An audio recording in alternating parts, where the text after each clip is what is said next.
Sophie Cunningham gets elbowed in the face. Look at this. Damn. They call Sophie Cunningham gets elbowed in the face, and somehow this is a foul on Sophie Cunningham. Yeah, I shit you not.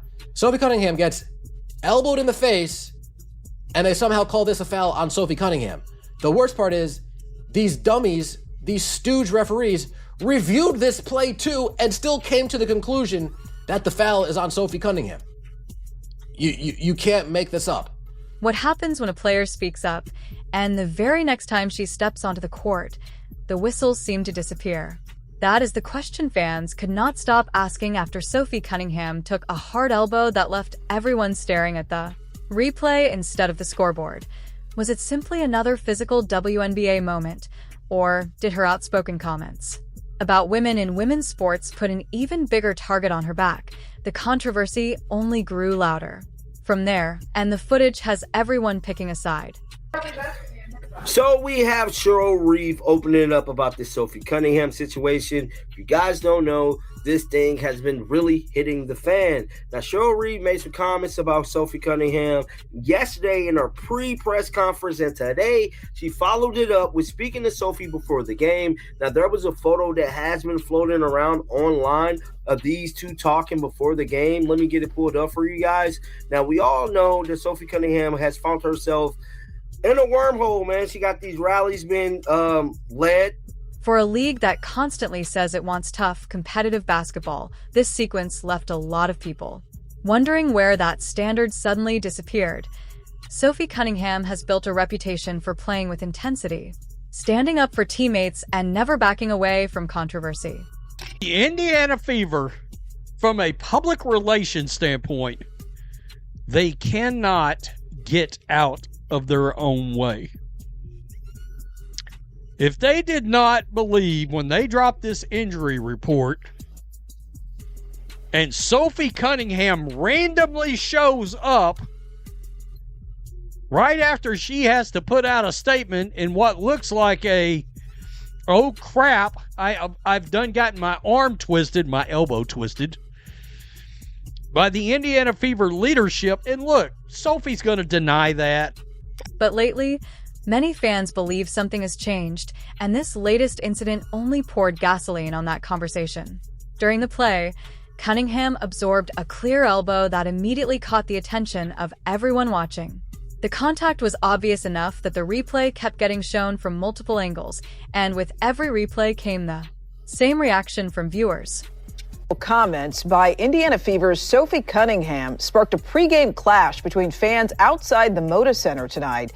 Fox 12's Michaela Armstrong spoke to protesters about the bigger debate they say her comments have reignited. And this is what people be talking about, man. The manufactured MVP, bro. When you actually watch these games and not just look at the box score or just look at, the highlights, you get the being like, oh yeah, these referees, this company, like we see something ain't right. It was a Surely the officials would see it this time.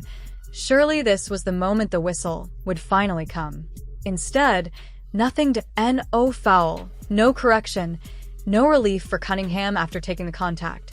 That decision instantly shifted the conversation away from the game itself and straight toward the officiating. Could have been a heated exchange that took place between these two. Now, Cheryl Reeve did have on a very intimidating t-shirt that we're not even going to dive into because I'm really tired of talking about this whole situation at this point. Like, I feel where Sophie was coming from. I just never thought in a million years this thing could just boil over the way it has, and I don't think it's going to go away anytime soon. Now, with that being said, Cheryl Reeve spoke to the media, and Olivia Miles did too, and Olivia Miles is straight bragging about being Kayla Clark, which is... Fans were not debating whether the contact happened because the replay spoke for itself. They were debating something else entirely. How could officials review the sequence, watch the same footage everyone else was watching, and still conclude that no foul had occurred? That question spread across social media almost immediately. And it became even more explosive because of everything surrounding Cunningham over the past several weeks. Her comments about women competing in women's sports had already made her one of the most talked about players in the league that praised her for saying what they believed many athletes were afraid to say publicly, while critics argued that her remarks deserved pushback, regardless of which side people landed on. One thing was undeniable: Sophie Cunningham had become one of the biggest lightning rods in the WNBA. That is why this play attracted so much attention to so many fans. It was no longer just about one missed whistle. They began asking whether Cunningham was now being officiated differently because of the spotlight surrounding her, fair or unfair. That perception has continued to grow every time another close call seems to go against her. Of course, officiating mistakes happen in every professional sport. Referees are human. Games move at incredible speed. And missed calls are part of basketball. But what frustrates fans is when a play appears obvious even after multiple replay angles, yet the outcome never changes. That is when frustration quickly turns into suspicion. And suspicion fuels debates that can overshadow the game itself.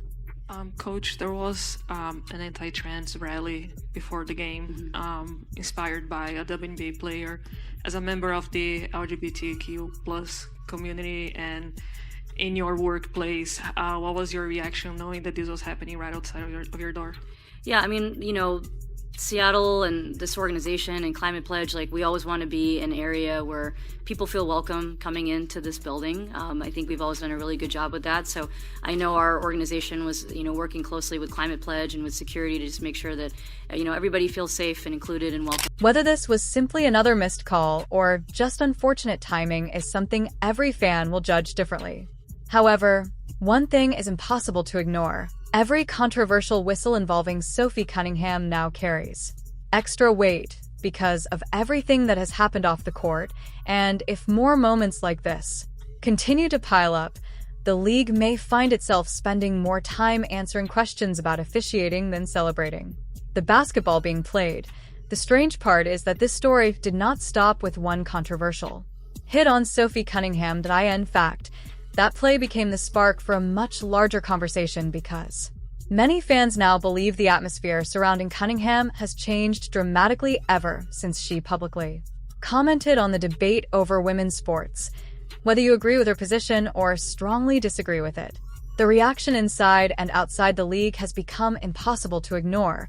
What really poured gasoline on the fire was the sequence everyone keeps replaying. Cunningham absorbs a hard elbow. The officials have a clear view. The play is reviewed, and yet no foul is called. That is the moment that left social media asking the same question, over and over again. If officials are given the opportunity to slow everything down and examine the contact from multiple angles, how does that still result in no whistle? For many viewers, it looked less like a missed call and more like another chapter in what they believe has become a growing pattern.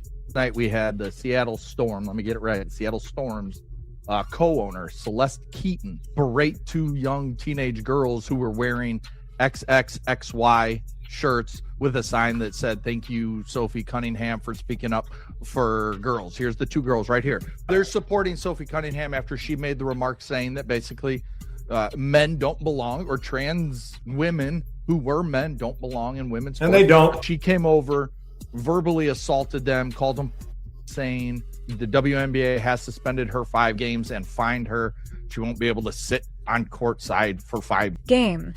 And that is exactly why this conversation has exploded beyond a single game. Instead of discussing basketball, the league has once again found itself consumed by arguments surrounding Sophie Cunningham, Caitlin Clark, the Fever fanbase, reporters, and the growing political divide that seems to follow almost every headline involving the WNBA. Every week, it feels like one controversy fades away just in time for another one to take its place. This latest debate took another unexpected turn after a Seattle-based reporter claimed she no longer felt comfortable attending Indiana Fever games because of online threats she said she had received from Fever fans. According to her, she had even started wearing her media credentials backwards so fans would not immediately recognize who she was inside the arena. That statement immediately divided basketball fans. Supporters argued that no journalist should ever receive threats over sports coverage, regardless of who they cover or what opinions they express. The reporter also highlighted a fan rally planned outside Seattle's Climate Pledge Arena, expressing support for Cunningham following the backlash surrounding her recent comments about women's sports. That immediately reignited another emotionally charged debate, with supporters viewing the gathering as a peaceful show of solidarity, while critics argued it carried broader political. Exactly. And I don't want to take too much of this clip, but that's exactly what I saw too much of today. Instead of setting Caitlin Clark a screen, AB goes and gets the ball. Two things can be true right here. One thing that could be true, Stephanie White, this is the offense that this is what gets Stephanie White hot and bothered, watching AB be the hub. One thing can be true. The second thing that's true, AB, use some common sense. You have basketball IQ, right? I don't want to insult you and say you don't have you have basketball IQ? Then you should know better. Get out the way or set a screen. Those are your two options. Get out the way or set a screen so Caitlin Clark can set you up for an easy finish around the rim.